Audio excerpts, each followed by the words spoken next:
Are you familiar with FBI Special Agents Kyle Seraphin? I'm familiar with the name. Is that yes? I'm familiar with the name. Familiar with the name. Familiar with the name. Let's bring in Kyle Seraphin. He's the FBI whistleblower who helped expose government censorship of our First Amendment rights. Now, we only have this memo because a recently suspended FBI agent called Kyle Seraphin brought it to the public. And we're grateful that he did. Kyle, thank you so much for joining us tonight. He's the host of something that strangely is called the Kyle Seraphin Show. Kyle Seraphin, I can't thank you enough for speaking out. I knew you guys were out there, and I knew it was just a matter of time, but you got a lot of guts putting your face and your name to this. You're doing a service on behalf of the American people, and from the bottom of my cracked and broken heart sometimes, thank you very much. Take a look behind the curtain with a real whistleblower and American patriot. Prepare to embrace the uncomfortable truth because this program has no time for comforting lies. Here is civil liberties enthusiast, Second Amendment defender, and recovering FBI agent Kyle Seraphin. Well, hello, my friends. Welcome to the Kyle Seraphin Show on this Friday, October the 25th. It's a friendly Friday, so we've got Real Steve Friend joining us just momentarily. We're going to get into a lot of fun, but I just want to remind you that we are not on YouTube because we got striked.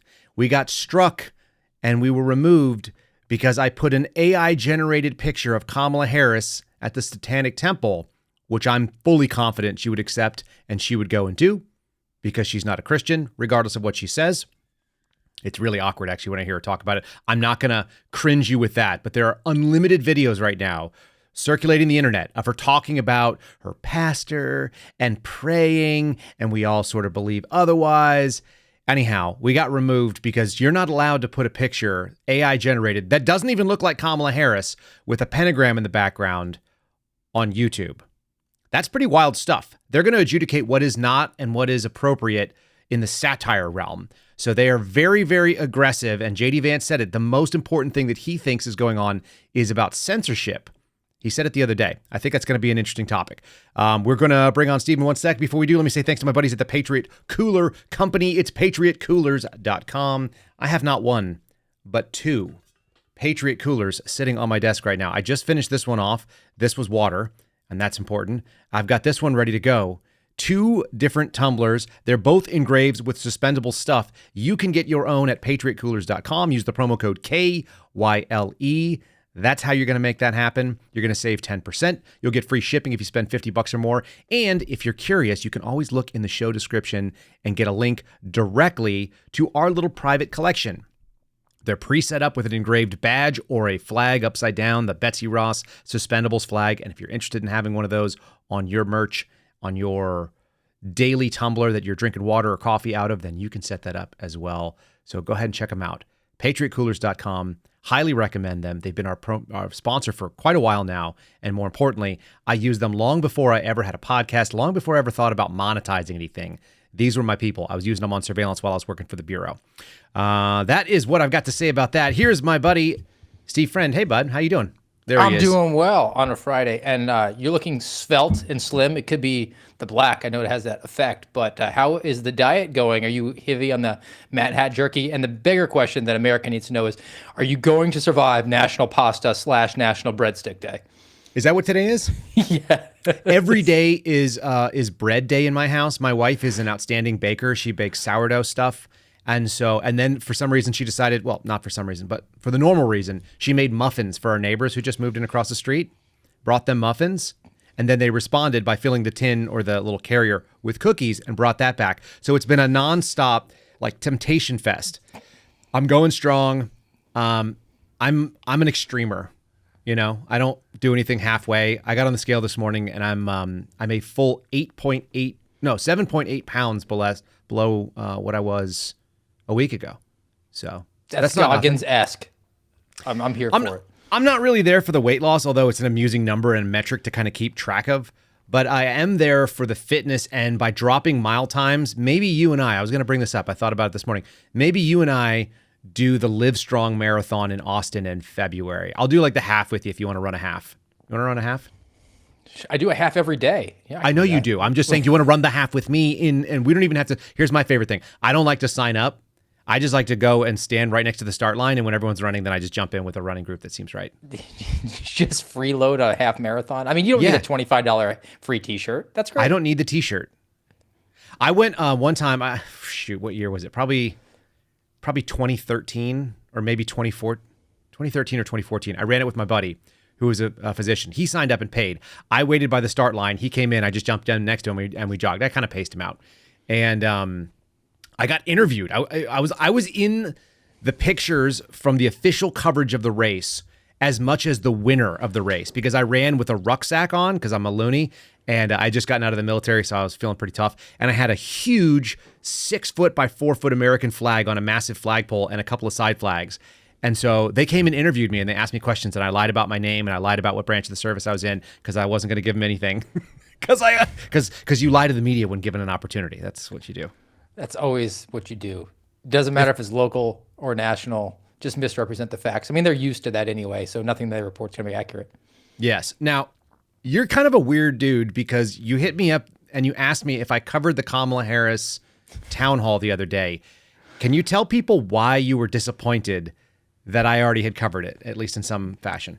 I was really looking forward to putting my Harris hat on and reacting to the questions that seemingly were so basic that would basically be a general interview questions, like tell us about your strengths and weaknesses. Can you tell us about one of your weaknesses, Steve? I can tell you my stock answer that I give on every interview. Do it. And that is, I'm really bad with names. So sometimes that is a hurdle for me to overcome, and it might come off as rude if I have to ask somebody their name or kind of use context clues to do it. But it's the cross-eyed bear in my life. And it's good because it's innocuous and it lets the interviewer kind of chuckle, and you want them to laugh at you because you want them to like you because you want to get hired. And that's something that Kamala Harris has never done. She's never interviewed for a job and been asked the most contrived question and even come up with the answer of like, my weakness is just sometimes I work too hard and the work-life balance suffers as a result. But she's pretty much an incompetent word salad generator machine. I used to tell people that my weakness was that I have this like really overdeveloped sense of justice and it can get in the way of things because I really do. Like I actually look at, I get personally offended by things that shouldn't offend me because I see wrong in the world and it bothers me. And it's consuming. And so like, that's an honest answer, but it's also not, it's not a character indictment. And that's how you give that answer. The answer is, what is your weakness? What are you bad at? It's probably not going to be like, whoa, I'm like really addicted to drinking. If I ever drink, I always punch somebody. Like you probably shouldn't say that in a job interview. No. But she's never played this game. All right. The game that I want to play with you though is if you could ask Kamala Harris one question that she would have to answer honestly. Do you have a question? When were you baptized? I've got something similar. Okay, See, go. great minds think alike. I want to know, since she's an ambitious woman who's clearly made sacrifices in her personal life, forewent marriage to a later stage in life, forewent children, I got to know, what's your body count? Right. How many times have you murdered a baby? And you should be shouting your abortion if that's your ideology. And in fact, it's just a clump of cells, so it's just a medical report, right? You want Donald Trump's, just tell us. I think that's totally... We're on the same page. But all of these come to the pandering. They all come to the lies, and they all kind of come down to this disbelief in her honesty or the accuracy of anything she does. So this is kind of a little interesting tidbit. You're off the mic for a second here, Steve. This is coming from my buddies over at Catholic Vote. This was in today's Loop. The Biden administration proposes free over-the-counter birth control for everyone with insurance. In other words, the federal government getting in and forcing every insurance provider to fund it, including places that, of course, you'd imagine are religious. And the second one is there's a group that's called Catholics for Harris or what is this garbage called? Hold on. They're called, Catholics for Harris. They held their second virtual rally on the 23rd, 2 days ago, featuring two speakers that argued that they are deeply, deeply Catholic, that they are deeply principled in the Catholic faith, and that a true Catholic must, in fact, vote for Harris. If you guys follow me on social media, you've already seen, I put out a priest the other day who actually had the balls to say the thing you're supposed to say, which is it's non-negotiable. The United States Catholic Conference of Bishops have put out their statement, and abortion is the number one issue that you should be concerned about if you are backing a party that is pro-abortion. And you can't do that as a Catholic. You can't do it as a Christian, and you probably shouldn't be even doing that as a conservative if you have any understanding about what we're talking about. Go ahead. I think that my understanding of excommunication is that you essentially excommunicate yourself, right, by your own actions. And any organization that's standing behind saying that, well, we're actually advocating for the principles of the faith that are diametrically opposed to the principles of the faith, I think they're probably excommunicating themselves. But I also think that the strategy is being employed here, and I'm going to make the sports ball reference. So maybe wait, hold on. Let me out give of you your the full lane. screen. Get ready. Here's your space. Ready to go. Boom. This is reminding me of like an elimination game for baseball.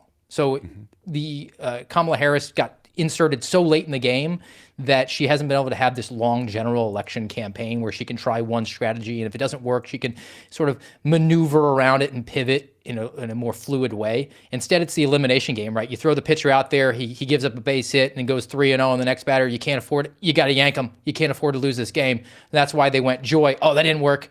Policy wonk. Oh, that didn't work. We're going to bribe everyone. Oh, that didn't work. So literally Hitler. That's got to go. That's the closing pitch. And it's Godwin's law. We're going to cover a little bit about that today. So I'm not done with touching on the fascist stuff. So you are going to get a taste of some of that. We've got a bunch of clips, but let me throw this up here because I thought this was interesting. Just talking about the faith and morality piece. Last night I was talking to Sean Witzman on our call-in show, who is my favorite plumber slash blue collar philosopher slash Tolstoy slash weird rabbit hole guy. And he said something that I hadn't considered. He said, Americans in the United Kingdom have to be a little careful. And the reason why is the United Kingdom is Facebook in real life. Ready? I'm going to show you the evidence. Send it. Then I'm going to let you talk about it for me. So here we go. This woman was arrested for praying silently in her head. Citizens in the UK have actually been arrested, prosecuted, and convicted for silently praying outside of abortion clinics. Even organizing a pro-life meeting in your own home may, in fact, now be a criminal offense. This is a woman who we've probably seen some videos of. She's been accosted by police many times. She doesn't give up on it. She's 24 years old. She wears this pro-life and proud T-shirt. She's a devout Catholic. She has been out there holding meetings in her flat in Scotland, and she's been out there pushing against abortion clinics. She prays the rosary beads when she walks by in front of hospitals that perform this stuff, and she's been arrested again. It continues to happen. Facebook, in real life, you're not allowed to do wrong think, including actual just wrong think silently. This is like Black Mirror, right? And that show got started from England. It's the fact that the social media and tech took over the way that people thought in the not too distant future. The wrong think component here is Orwellian entirely. She's not harming anyone. So I guess the philosophy of law enforcement in the UK is that she's making people uncomfortable. Just the notion that she's out there and that is in front of their eyes. I think that indicates what they really know deep down, that what is happening is fundamentally evil. So it's easier just to remove the town crier on that one than to change course. They have to know that, right? They've got to know it. Let's get into some video clips. I've got some fun ones. This is from yesterday. I played it already, but it's a little piece. This was that attack of the literally Hitler move. This is calling Trump a fascist. We've got some fun sort of people thinking they should stay on that topic. Some people thinking they should get off the topic. I want to play a little bit of it. Also, we got Anderson Cooper getting spicy and using the word bullshit on CNN, which that was a first for me seeing. He's kind of a puff, but whatever. Let's get it. Okay, Town Hall. Talking about John Kelly. We're going to refresh the memory of the viewers. And then today we learned that John Kelly, a 4-star Marine general, who was his longest serving chief of staff, gave an interview recently in the last 2 weeks of this election, talking about how dangerous Donald Trump is. And I think one has to think about, why would someone who served with him, who is not political, a 4-star Marine general, why is he telling the American people now? And frankly, I think of it as he's just putting out a 911 call to the American people. It's a 911 call, Steve. Well, you think that ever happened?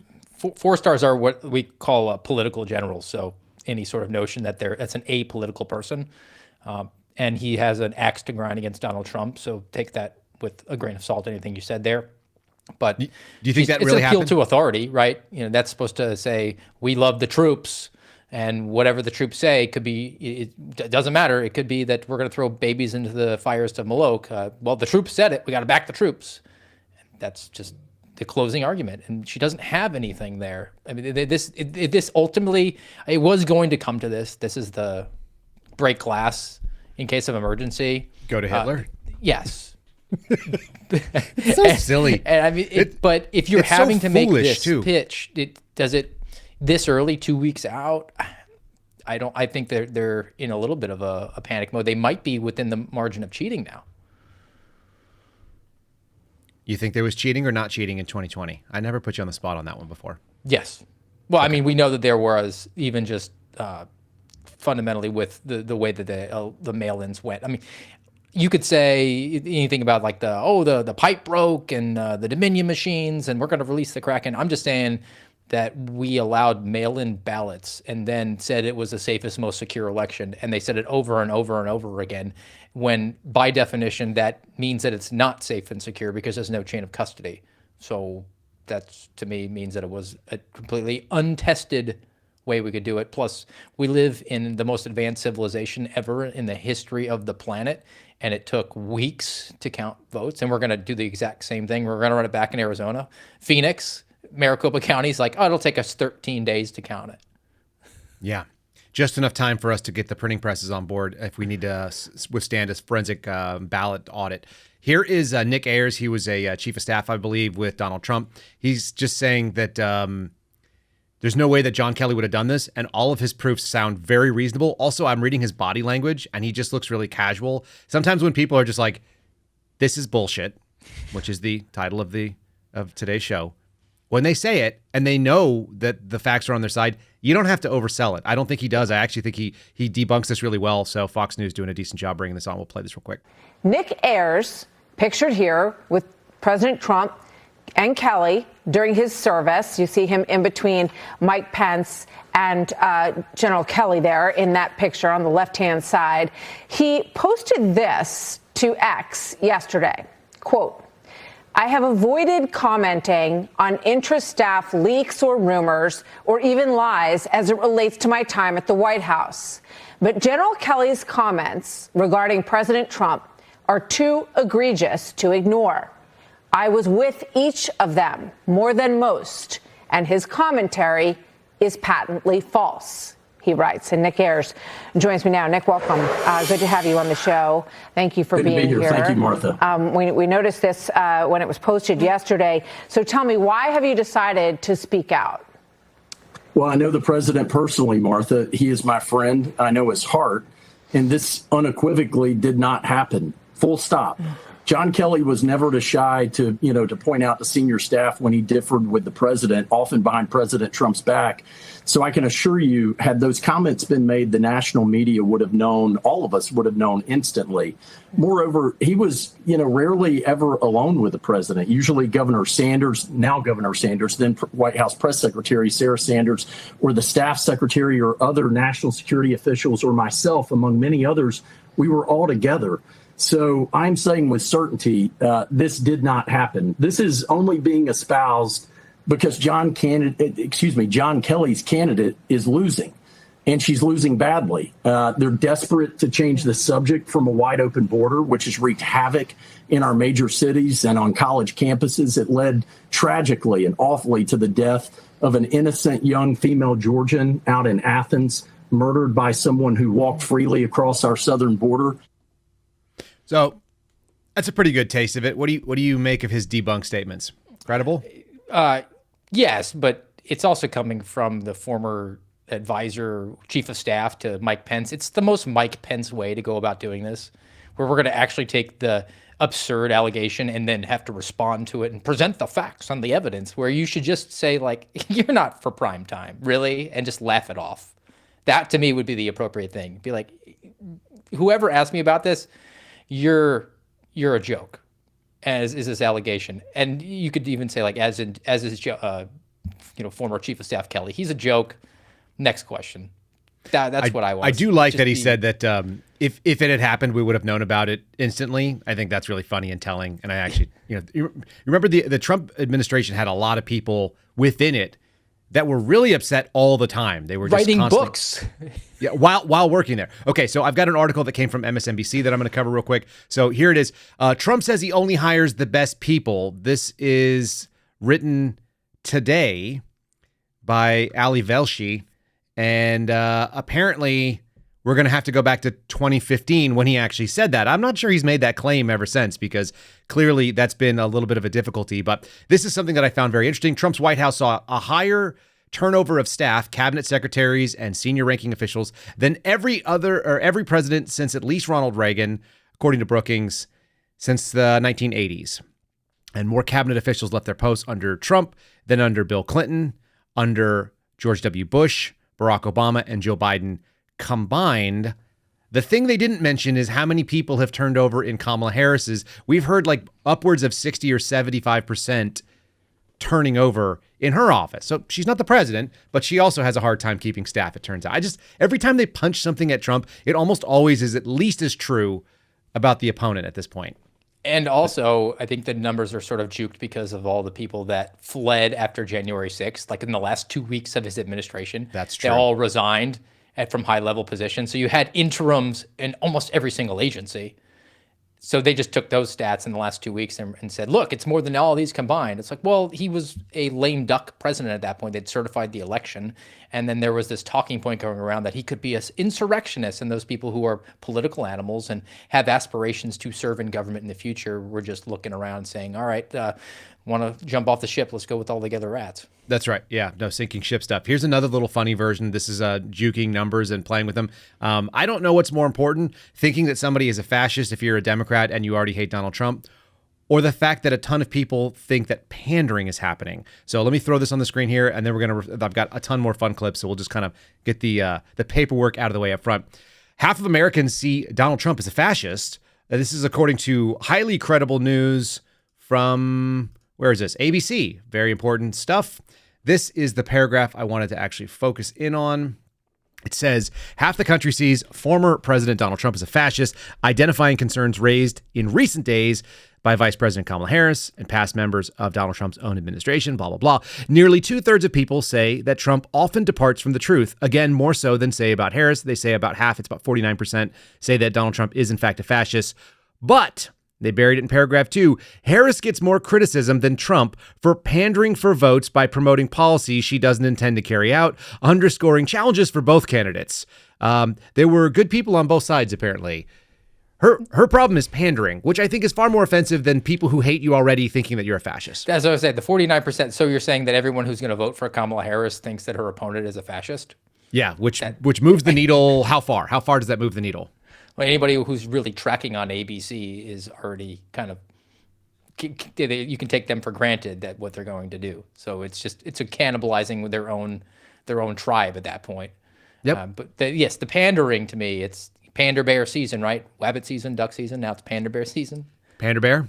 And this, she is just trying to bribe everyone she possibly can, and doing so in a pretty inartful way. I mean, hey, I'm struggling with black men in the urban areas. Free weed. I'm going to legalize for weed.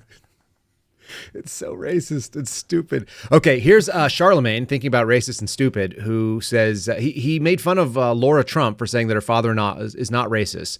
There's ample evidence that that's not the case, that he's not racist. He might not be a nice person sometimes. He might be mean to people, but I don't think it has to do with race per se. Here's a little taste. Charlemagne went on, because this is how serious CNN is. They bring in basically like a semi-comedy morning radio show host because they need to pander. And so this is a gay white man of extreme privilege. What is he, a Vanderbilt? Is that right? Yes, he's a Vanderbilt. And a former MTV VJ, Anderson Cooper. Many people forget that, but that's how he got his. He's also Rachel Maddow with white hair.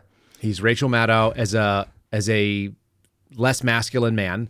And here he is, and he pushes back, which actually gets the black lady in the room, whoever the heck she is, she gets really excited that he says the word bullshit. Again, I have not heard that on a CNN broadcast before, which is why I'm saying it so freely right now. It's kind of amusing. Here we go. Conversations about it. I feel like I heard more on this network about is Kamala Harris black than I do about, Donald Trump being a fascist. Well, am I wrong, Angela? Honestly, that's bullshit. I'm sorry. Oh, I like that.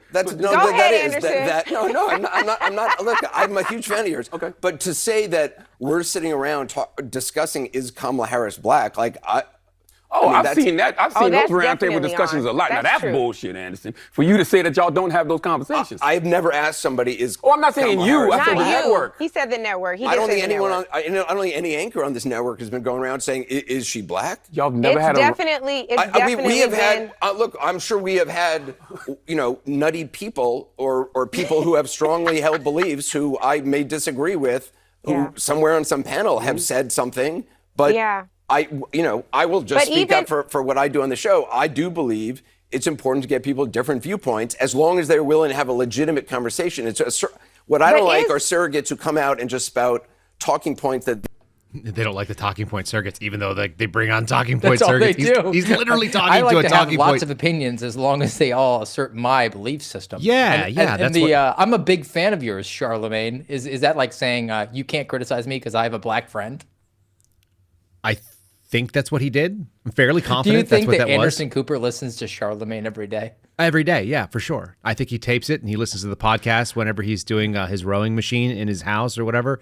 Absolutely, yeah. There's no question in my mind. No, I do not. No, I do not. Let's do a little breakaway real quick, and we're going to say thanks to one of our sponsors, and then we're going to kind of keep continuing on with this. Folks, the simple question, is the country going in the right direction? Is everything falling apart? Which one do you want to fall down on? If you're feeling alarmed, you're not alone. Of course, Americans from all walks of life are feeling that, both Republicans and Democrats, and they're thinking about preparing for whatever's coming next. That starts with emergency food. You can do that by storing food in your home. It's the right thing to do because we live in these crazy times. God knows what's coming next, which explains why so many people are prepping, preparing, call it what you want. Right now, you can also get ready with a 3-month emergency food kit from My Patriot Supply. It comes with all kinds of different food varieties. It's going to give you an entire kit that has about 2,000 calories per day, which is a good start. The food kit lasts for up to 25 years. Who knows what America will look like by then? It may be 4 countries by then, but when that day comes, you'll be ready. Go to preparelikekyle.com. It's preparelikekyle.com to order your 3-month emergency food kit from My Patriot Supply. Go to preparelikekyle.com. I have to say it out there, preparelikekyle.com. And I like the prepare versus the repair option, given the choices. I don't think it's necessarily very paleo friendly, but when things get spicy, calories is more important than where your diet's coming from, it turns out. It will be interesting to see how all the vegans and ketos are doing after the zombie apocalypse begins. They'll be fine, because here's the thing. Once you've set a set point for your body, I did this paleo diet or this carnivore diet for 100 days in 2018. And I didn't start really putting on weight until like a year and a half into the ridiculous life that we've been living since we've left the FBI. So it took a really long time. The set point gets set up, right? Your body cleans itself of all things. It's like a really good purge and a good cleanse. Anyway, I actually think people like that will do just fine. And then they'll go back and start hunting deer and elk or whatever else. And you can supplement. You can have your emergency food plus your sliced, venison or whatever.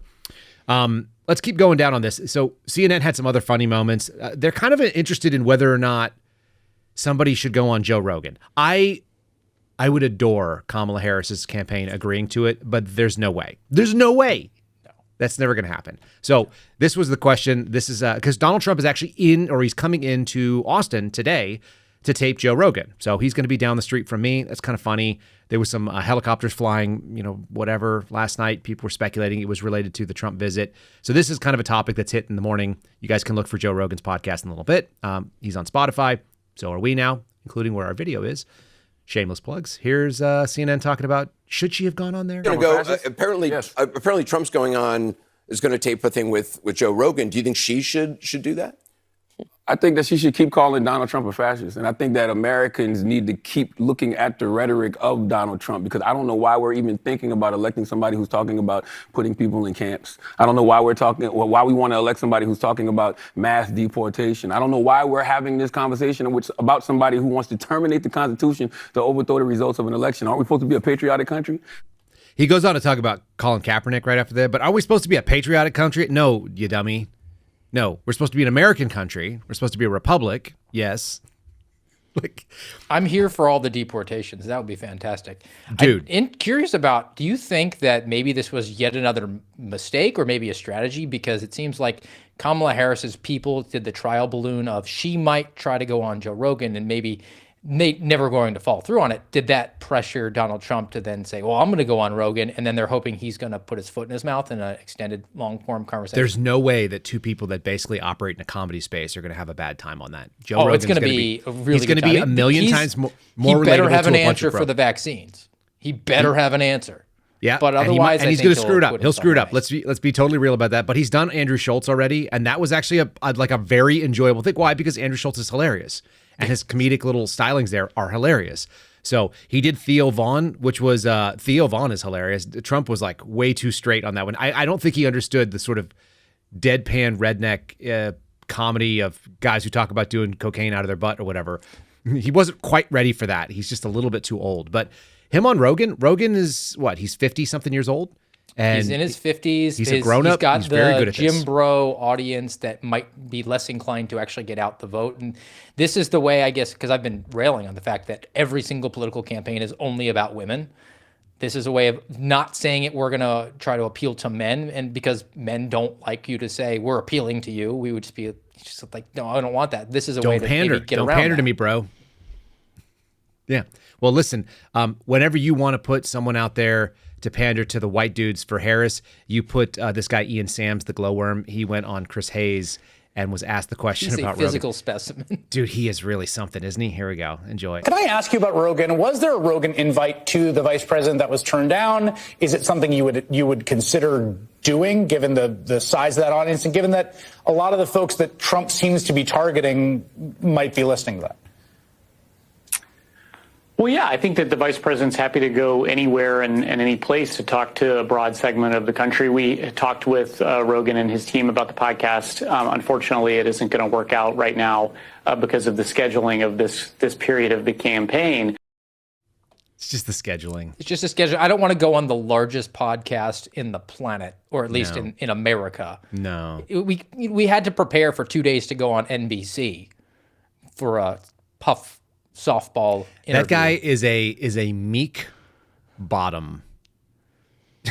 Like he's prey in any environment. He is like a small dog who an eagle could totally take out of the sky. And should, because I don't like those small dogs, and I love eagles. I don't want them near me. I would want to shoot an eagle if it came at me, because I just don't want it to try to take my kids. But yeah, the weakness that just exudes from his body posture, from his face, from his penis-shaped head, all of that stuff, which, by the way, people were talking about in the chat. So I just, homage to our chat. Hold on, we'll throw them on the screen here for a second. There they are. Like, he's such a weird-looking... Why would you put that guy out there? That's baffling to me. Because you're it's supposed totally to be baffling. Yeah. trying to get the manly men, right? That's why Tim Walz was theoretically put on the ticket. The Hello Kitty 14-year-old girl who is Tim Walz, just he has a baritone voice and loads a shotgun as if he's a Ken doll with no genitals. But that's your surrogate that you put out there? I do not understand that calculus that went into it. And do you think he's done anything physical in his adult life? I'm sure he's carried like a binder, if that's what you mean. I think that whatever his prior I don't think he profession carries was, it like... he's the guy who had the briefcase on wheels. Right. Right. I actually kind of despise people that have the four wheels. Sorry, people. If you see me in the airport and I'm looking at you askance because you have four wheels on your suitcase, I'm like, just tip it and carry it like a regular person. What the heck's wrong with you people?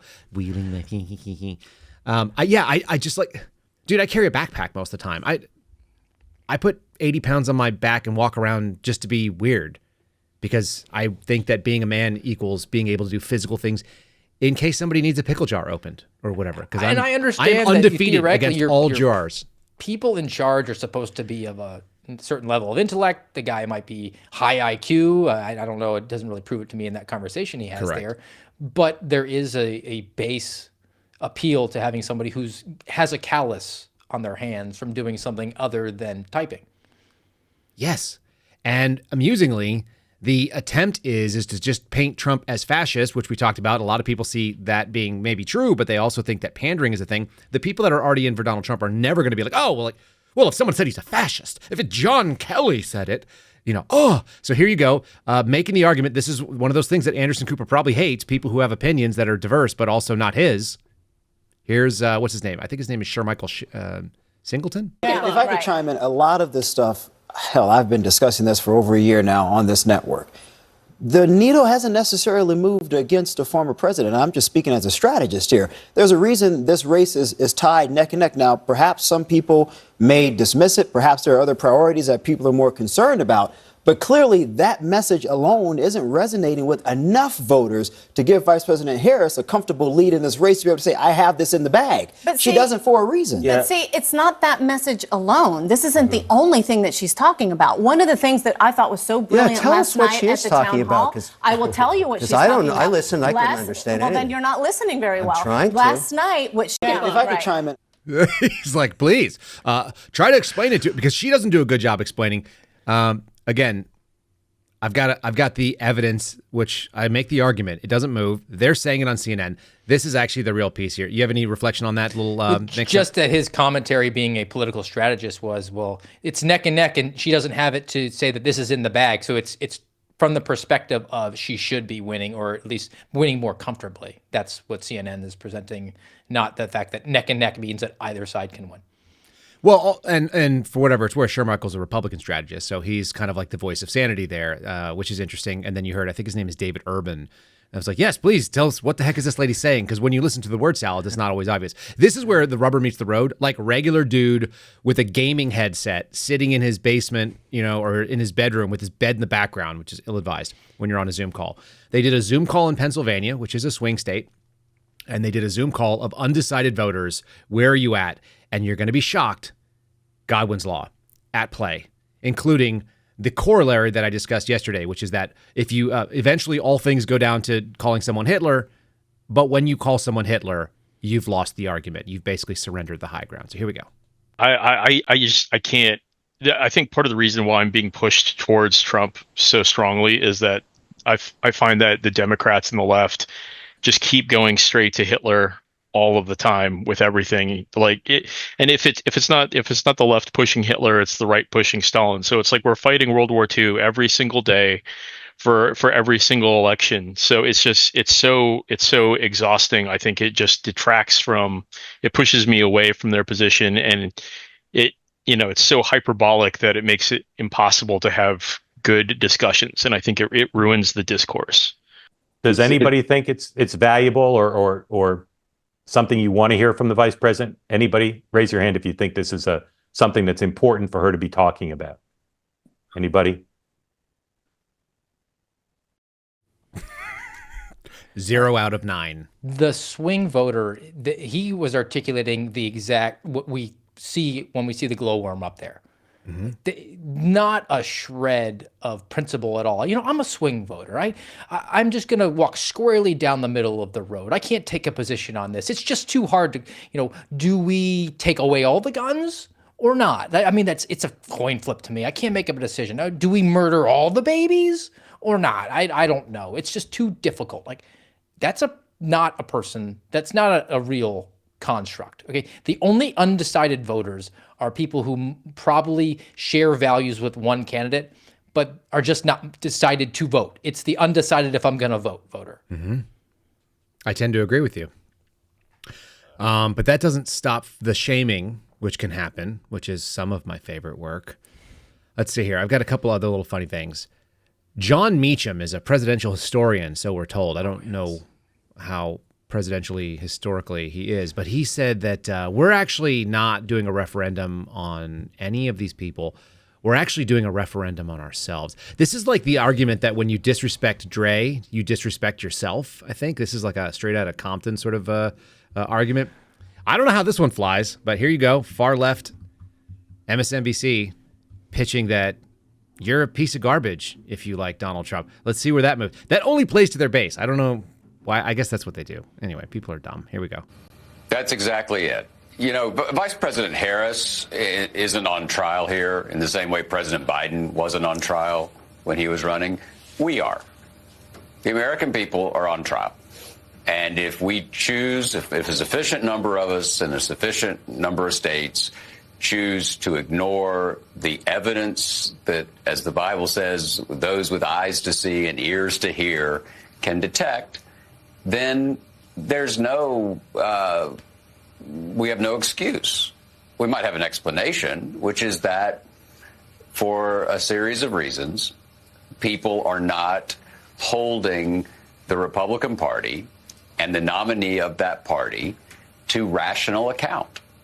And I think that this is a test of citizenship in a way that certainly you'd have to go back, I think, to both the 19th century and the civil rights era to find anything equivalent. But look at all those books in his background, and he mentioned the Bible. Does that mean he's saying the truth? He's written several books where he's talking about the gospel and the religion of the founders. He wrote The American Lion. I think that's his big one about Andrew Jackson. Mm-hmm. But you don't have to go back to the civil rights or to the founding or to the Civil War. It's basically a pretty stark contrast. I mean, I don't think anyone could accuse Donald Trump of being a far-right conservative ideologically. I mean, he's probably more in line with like Rudy Giuliani in New York City as the mayor. Yeah, that checks. I mean, he's a populist. He's not a conservative. And Kamala Harris is a Karl Marx leftist. So yeah, she's a nut. Do you want San Francisco today or New York City in the mid-90s? That's a great comparison. I like that. And I think it's fair too, because it actually calls out what it is. And honestly, I think a lot of people would have no problem with being in New York City. The argument there in New York is it was a Democrat enclave, but at the same time, like if you wanted to be on the street corner and be shouting Bible verses, you weren't going to get arrested like the woman in the UK. That's right. That's exactly right. There's this weird argument being pushed, like that it's about faith, that it's about somehow it's about religion, and like I said, this sort of like hokey version of her speaking at a black church comes out. Catholic Vote's one of our sponsors, but this is the president of Catholic Vote, who I like a lot. Brian Birch is a super good guy. He went on Fox Digital. He was on Fox on their. Actually, let me switch clips here. I was going to switch that up, I think. Stand by. Let me grab a different clip here because I downloaded it late and I wanted to do it. I think they did a little piece with RFK Jr. that I think is of value. So let me throw this up. Disagree on many issues, but we must find a way to love our children more than we hate each other. I hope you'll join me in supporting Donald Trump. Right? Worthy guy. No. Robert F. Kennedy Jr. sending a message to Catholic voters in Pennsylvania. As the latest Fox polling shows, the Harris campaign is struggling to win over that key voting bloc. Joining us now is Catholic Vote President Brian Birch. Good morning to you, Brian. Good morning. Good morning. So they spent $250,000 on that ad. It's a Catholic Vote. It's directed at the Catholic voters, or all voters, I should say, in Pennsylvania. What are your thoughts when you watch the ad? Well, I think Robert F. Kennedy Jr. is coming to the same conclusion of many Americans, and that is that Kamala Harris and the Democrats pose a real threat, not just to Catholics, but to fundamental freedoms and to the future of our country. You know, the border is in chaos. We have wars around the world. Our economy is still hurting people, and our children are sick. And something needs to change. And I think Robert F. Kennedy is speaking to some of the deepest concerns of many American voters. Yeah, so many Americans that I talk to are saying they're praying for this election.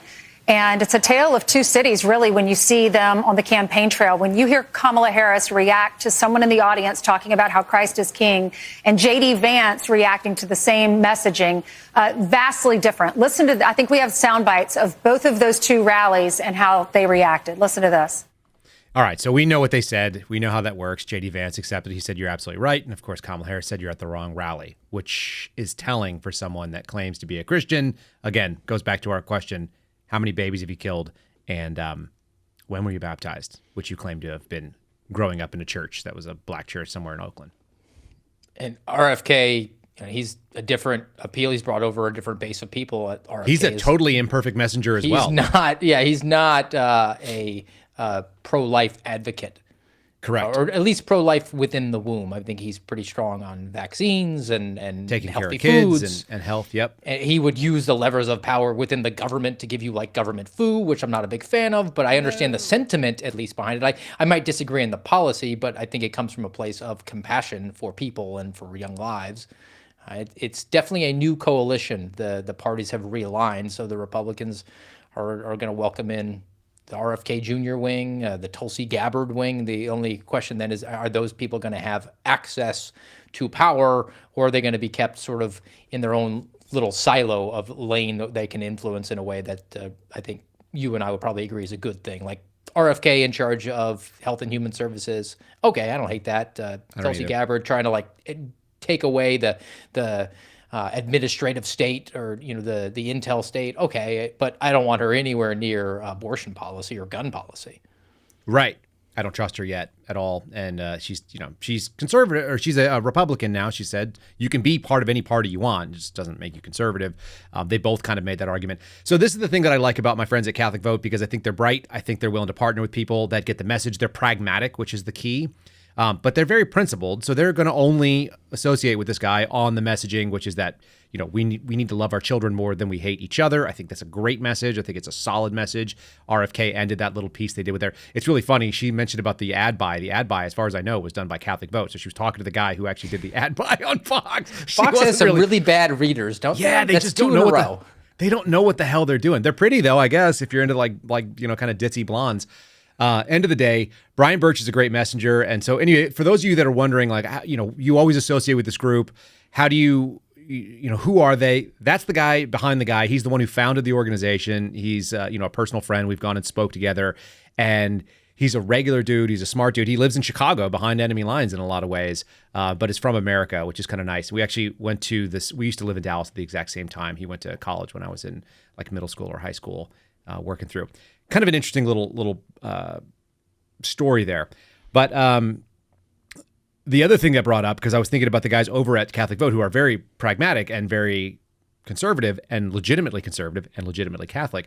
People were hitting me up in the comments today on my social media, and they were like, well, but what about the Pope? It's like, first of all, I'm not the church, and neither are they. But Catholic Vote, I think, at least the people that I know in Catholic Vote, the people, maybe not the organization, just like me, really wish the Pope was Catholic, and then we would all feel better about it. So we have the same thing. We wish RFK Jr. would go back to being Catholic and realize that the Kennedys, their position on abortion is wrong. And so, you use people where they're at. I think God works through people in very mysterious ways and often chooses very imperfect vessels to do his perfect plan. And you and I are examples of that in many ways. And I know Garrett feels the same way about it. I've got more to this. You just brought up sort of that pragmatic approach.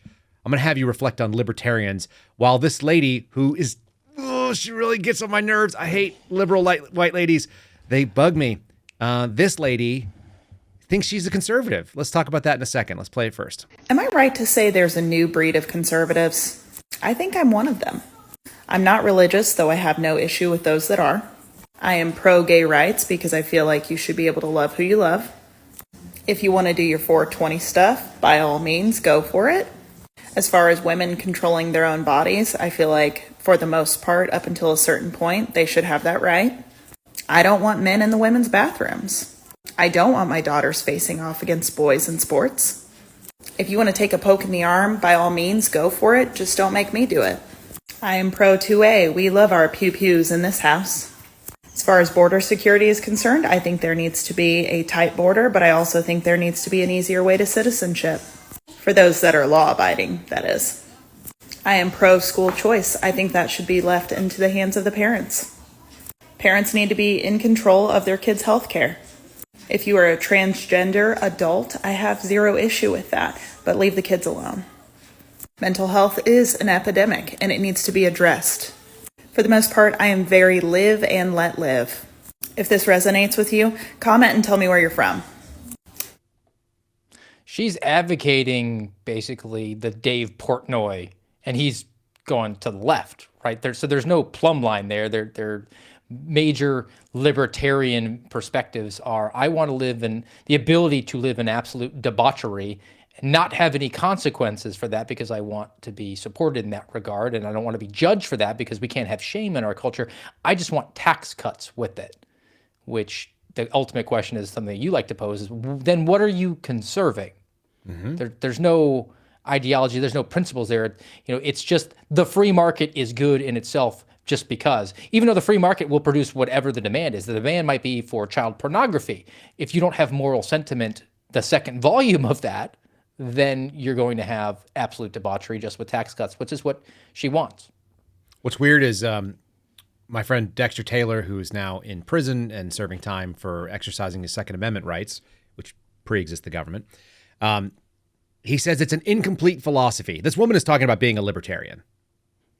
That's what she is. She's not a conservative. The problem is that words have meanings. And when we get away from them, we talk about our democracy when we have a republic, when we say things that don't actually have the meaning that the word stands for, then there is no ability to have a discussion, particularly in politics where words have very specific meanings. I just find it very interesting that the quote unquote new breed of conservative is out there, but it's populist, live and let live, 1990s, everybody. It wasn't just the left or the right in the 90s, by the way. That was everybody, live and let live. We've already seen what Austin, Texas. I want to live Seriously, like I live in California, just with lower cost of living and no taxes. Right, but only in like 2005. Sure. You've got to go back about 20 years because Austin today is like homeless people pooping on the street, which is just like they've gotten the inevitable freedom of movement. That's their freedom of speech, right? That lady's position is 20 years before she realizes, oh, that actually isn't good. I actually have to go the further route, which means I have to have a religious belief. I have to have foundational founding principles that underroot why I think this way, because otherwise you end up in insanity, which is how we got here. 20 to 25 years ago, we were where she is. She's pre-enlightened, is what I like to say. I think like people like that, they're either going to get retarded or they're going to open their eyes and see the whole thing. They're on the edge of something. Yeah, she's on the cusp, right? She's on that danger is which way it's going to be. I don't know. I feel like you want to go out to her and just grab her and she's like, you're so close. You're so close. I want to do that to a lot of people, but grabbing women in public and shoving them the right way is not generally advised unless there's like a bus coming for them. No, you will wind up in prison. And even if there is a bus coming, particularly if you live in like New York City, they'll probably put you on trial.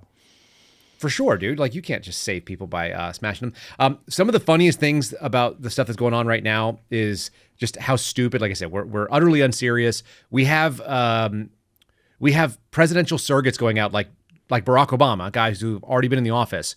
They're saying things that are true, and we're watching. You chuckled as I played this earlier for you. The Trump campaign is literally just chopping up pieces of Kamala Harris saying things and Bill Clinton and Obama, and then just saying, I approve this message. Here's a little taste of like how silly and stupid this stuff is. This is why they can't get any traction, I think, and why the fascist thing's not going to go anywhere, because there are actual issues, and the issues are out here getting destroyed. Too many folks here in Georgia and across the country are struggling to pay the bills. We all know the price of everything from housing to health care to groceries is still too high, and it hurts. I'm Donald J. Trump, and I approve this message. I love it because I can't stand Barack Obama. You know, when he's dropping his G's in Georgia, he's got to do it. He's got to have the Southern twang. The guy is from Illinois and Hawaii, and he is the poster child for He's pandering. so folksy, though. He's so folksy. All right, here's a guy that's not pandering. I think JD Vance. I wish JD Vance was running for president. Honestly, I like him better than Trump by a lot. He's way better than Mike Pence. More the beard than anything else, I think, for you. Yeah, it might be a bearded dude, but he's just smart. That's the thing. I just like smart people who know how to do things and speak extemporaneously without sounding like a complete, like, babbling, monkey head, like we've got some on the other side. So here we go. He's having a discussion with Chris Cuomo, which is an interesting thing to do. Jim Bro Chris Cuomo, who, almost perished during the COVID crisis. But it was the crystals that his wife did because she's some sort of mystic. I can't remember who the heck was I telling. I was telling my mom to get some crystals the other day, and she was like, "What?" She has some like weird foot bath that like draws toxins out, but I think it's just a biological reaction. I think it's a chemical reaction that changes color based on like whatever's on your feet. No, this is the fight. So now we have water full of. She's like, "Look, this all comes out of our body," and I'm like, "It doesn't come out of your body, Mom. It's just a reaction with like something on your skin." My Eastern European wife putting mustard on the kids' feet. It's not a. Sometimes does she put like onions under their pillows and stuff? Does she put onions under the pillows? Potatoes in the water and smell in the water and baking soda and butter on burns and lots of. She's like, they're homeopathic. I'm like, you had that because you were poor because you lived in a terrible third world country. Yeah, they just didn't. They hadn't invented medicine where you're at right there. All right. Anyway, crystals. That was where we went there. So JD Vance talking to Cuomo, talking about this thing. He hits on the housing crisis, and here's the reason why I like him. He's easily able to take something that is really none of the federal government's business, which is to say whether or not housing is affordable. Like, get the hell out of it. But he doesn't tell people, hey, you're too dumb to understand the federal government can't get involved. He pivots to the issue that they are going to hammer on, which is the border and immigration. So I think this is masterful stuff. This is how it's supposed to be done. This is like the kind of politician that I remember being good at being politicians. And good for him for saying so. Here we go. What specifically can you tell the people at home and in this room you could do as vice president with President Trump to make housing prices decrease? Yeah. So first thing is I want to thank all of you for being here. Chris, thanks to you and your team for hosting. I think it's an important conversation, and hopefully I can persuade some of you to vote for President Trump. But at the very least, I just appreciate you caring enough about the country to pay attention and to listen to the answers that I'm giving here for the next hour. But let me think, when we talk about housing, it's useful to talk about two separate sides of the housing problem. There's a supply issue and there's a demand issue. Okay, so the supply issue is we don't build enough houses for the people that we have in the United States of America.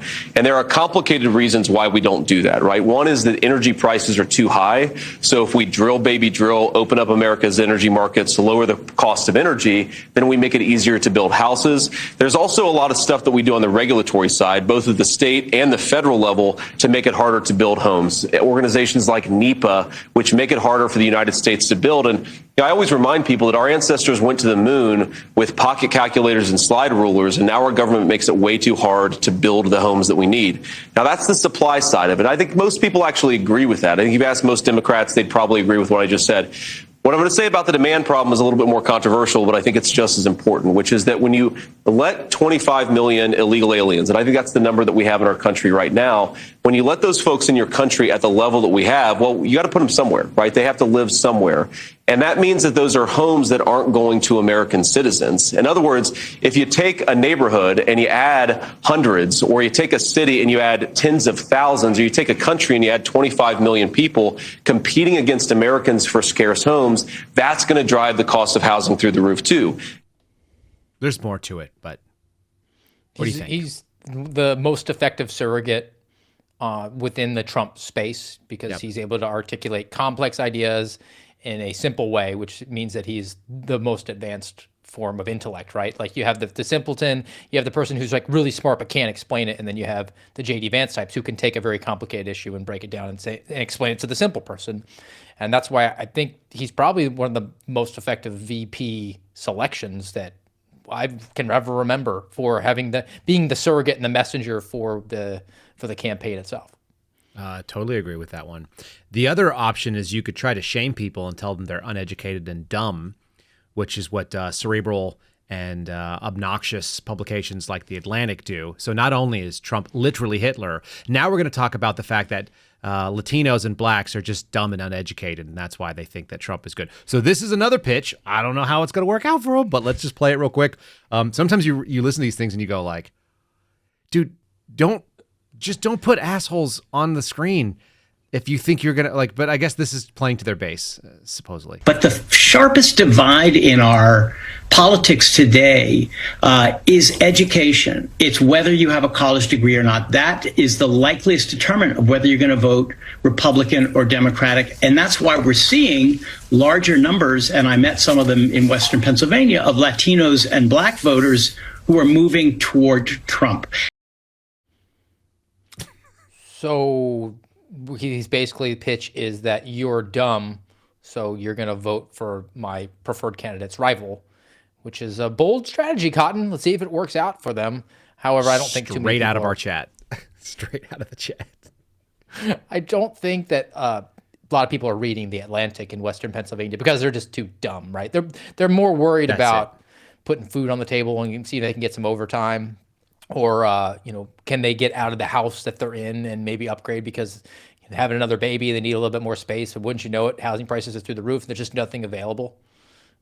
And that's a guy who doesn't consider those sorts of like real life concerns that average people have.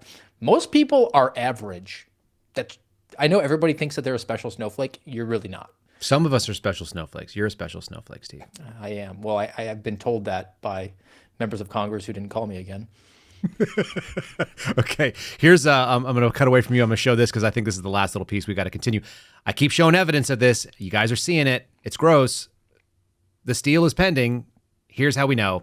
CNN says election workers must prepare to handle, quote, concerning lists of poll watchers who could disrupt the vote. They specifically cite a group of Republican GOP-type poll watchers in a suburb of Milwaukee who contested every single mail-in ballot, which pissed them off, and they had the police come and remove them. But basically, it's over and over again that we need to realize that election integrity, which has been the centerpiece of the Republicans' messaging, but not any of their actual actions, that's actually just BS. There's nothing really wrong with the elections. So please accept that everything is okay. They're doing things right. It's the most secure thing in the world. And by the way, it's totally normal, but it's going to take us like a couple of weeks probably to get this stuff out because we got to go slow. You know, we just you can't expect us to count ballots immediately. This is probably the biggest mistake from the Republican Party nationally, because I've gone around, I've done a lot of speaking events, and people have their own passion projects.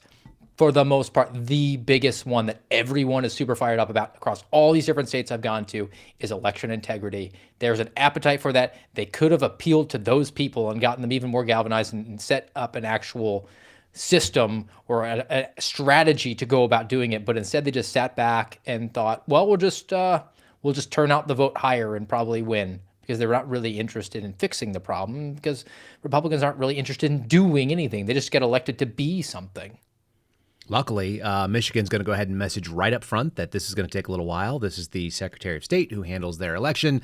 And who is it? MSNBC running cover for what sounds like another 2020 and 2022. There will be no surprises. We didn't do anything, so we should expect the same result unless we're insane. We all remember just how tight Michigan's results were in 2020. Biden won by 3 points, ended up being more than 154,000 votes. But there was this red mirage, which made it look like Trump was up on Election Day because the absentee and the early votes weren't processed.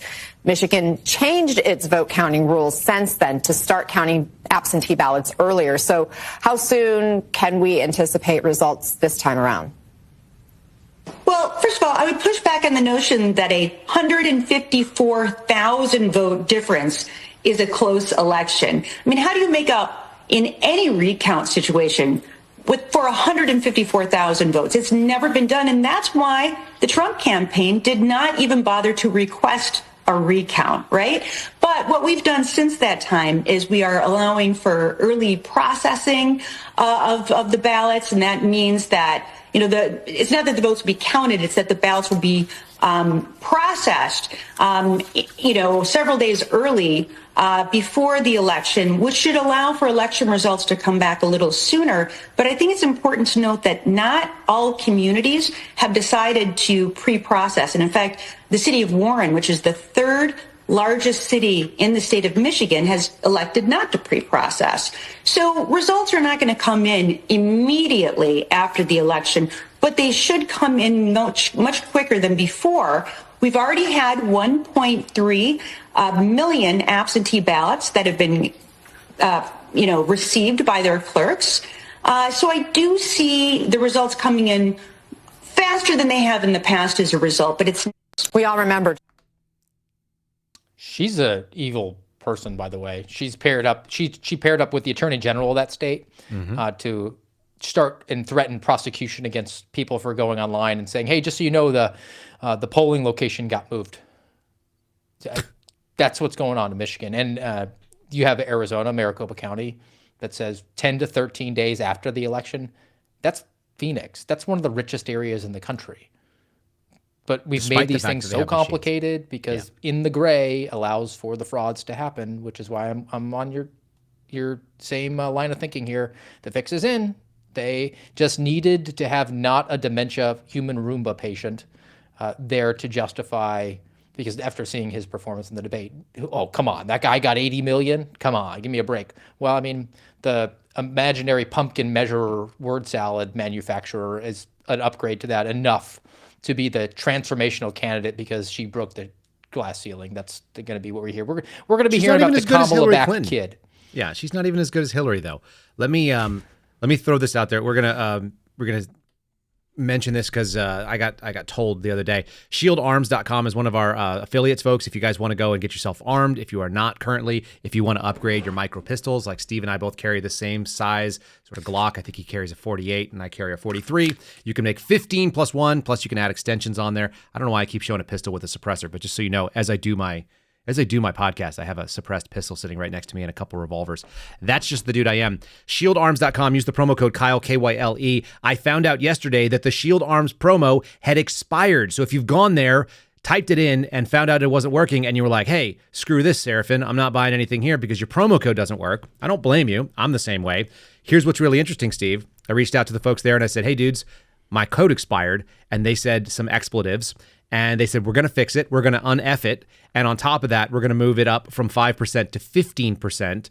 So people can go check that out. And the second thing is they also make knives, which I'm going to get one sent in. I just told them which one I was going to order up. So we're going to get a knife, maybe a special suspendable one. If I can get a limited run, I'll send you one as well. They're pretty sweet. Oh, that'd be nice because I'm still They're made dealing in with Montana. My misappropriated FBI knife that's on my desk right here. So it would be nice to upgrade. Yeah, we'll upgrade to one that's not bought with gay funds. Okay, palate cleanse for the day. You want palate cleanse or you want to do the 5-star review? Let's do review. Okay, review. This one's actually pretty funny because it has to do with people. Some folks were complaining about the fact that the Rumble feed fell, and we're having some issues either with the encoder on our end, the encoder on Rumble's end. It's hard to say. I'll know after the fact. But if you're watching us, you have multiple options. You can go to locals. You can go to X. You can watch us on Twitch if you're one of these people. Like there's like one person that does that for some reason. We're on Facebook until we get banned there. So on. Here we go. This is from Lou Sassel. An excellent show on Spotify. Rumble continues to shit the bed with ads, and then the feed ends. Coming from our episode 2 days ago. So a very timely 5-star review. I like someone telling me you have an excellent show, but also the people that are holding on to it suck. So that's kind of fun. The toenail fungus ads are just a little bit much. They are a little bit much. I've got 2 things. Let's talk about, we're going to go into the past. Our palate cleanse is not humor. It's just like kind of a thing for you to think about as you go into the weekend. This is from 2006. We just talked about some of the weird things, the election questions that we had. You used to be able to talk about that. Even CNN did. And this is 2006 CNN. Little play. Enjoy this. Was on the board of directors. The Chavez government gave Bizta, Smartmatic, and another company a $91 million contract to run voting machines for the 2004 election. The next year, the owners of Smartmatic, primarily owned by Venezuelan businessmen, bought Sequoia, one of the top electronic voting system companies in the United States, for $16 million. Smartmatic is a labyrinth of international holding companies owned by Venezuelan businessmen. Smartmatic Group NV of Curaçao, Netherlands, Antilles owns Smartmatic International BV of Amsterdam, Netherlands, owns Smartmatic Corporation of Florida, which bought Sequoia Voting Systems of California, USA. When Smartmatic bought the U.S. voting machine companies, the U.S. government did not review the sale. Many experts say those voting machines were manipulated in Venezuela to give President Hugo Chavez a victory. Exit polls done by the U.S. firm Penn, Schoen, and Berland had Chavez losing 41% to 59%. But the next day, Chavez declared victory, reversing the score, saying he won 59% of the vote. Everything was computed in the favor of the government. So the only explanation is that the Smartmatic machines had been programmed in that way. A Harvard mathematician crunched the numbers on the Venezuelan election. It had to be the Smartmatic system. All these machines talk to a central computer and report on their results. And in that mechanism, as they communicate with the central machine can report anything. Smartmatic is technically based in Boca Raton, Florida, but the president of the company, Jack Blaine, testified to the Chicago City Council. Fewer than a dozen Smartmatic employees work in Florida. The majority of the workers are based in Venezuela. Yeah. People used to actually be able to talk about this stuff. Just present facts, do an investigation, and then let the people decide if that is necessary and relevant information. It's pretty Things wild. that make you go, huh? Yeah. We used to be much less ridiculous, and we even had people that we don't like, don't agree with, didn't want in office, saying things that were not retarded. So we're going to go out in a very unusual way. We're going to head into the weekend, Steve, with a sayonara from Hillary Clinton. Don't cringe. You can cringe. So I think we got to have tough conditions. Tell people to come out of the shadows. If they've committed a crime, deport them. No questions asked. They're gone. If they've been working and are law-abiding, we should say, here are the conditions for you staying. You have to pay a stiff fine because you came here illegally. You have to pay back taxes, and you have to try to learn English, and you have to wait in line.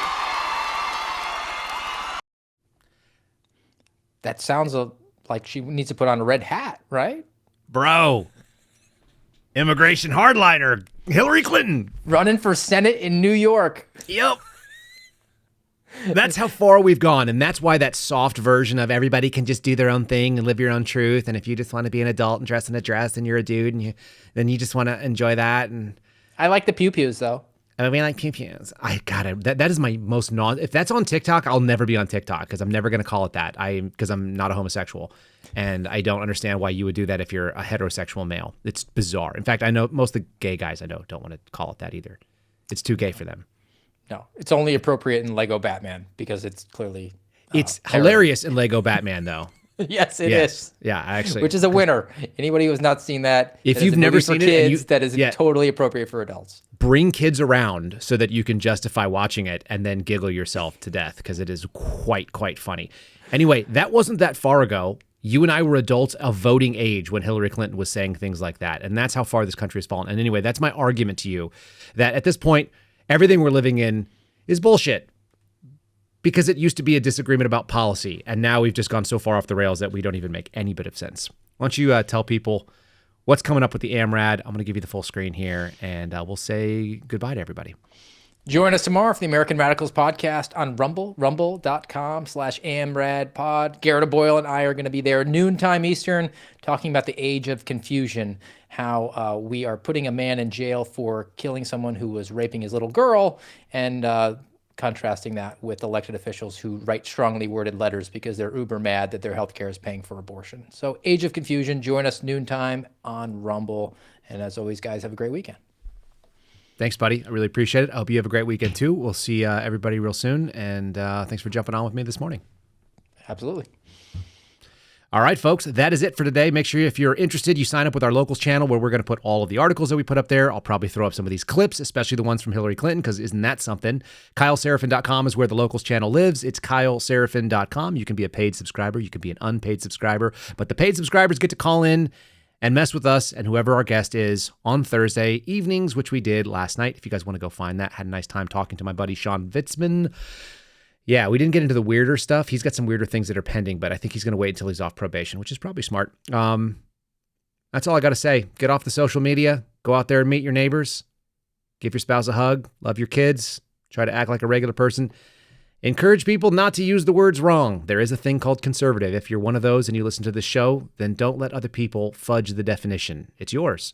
You get to keep it. That's what it's about when you conserve it. All right, until that time, God bless you. I will see you guys after the weekend. Have a good one. Thanks for listening to The Kyle Serafin Show, streamed live weekdays on rumble.com/Kyle Serafin. Follow Kyle on Twitter, Truth Social, and Instagram @Kyle Serafin.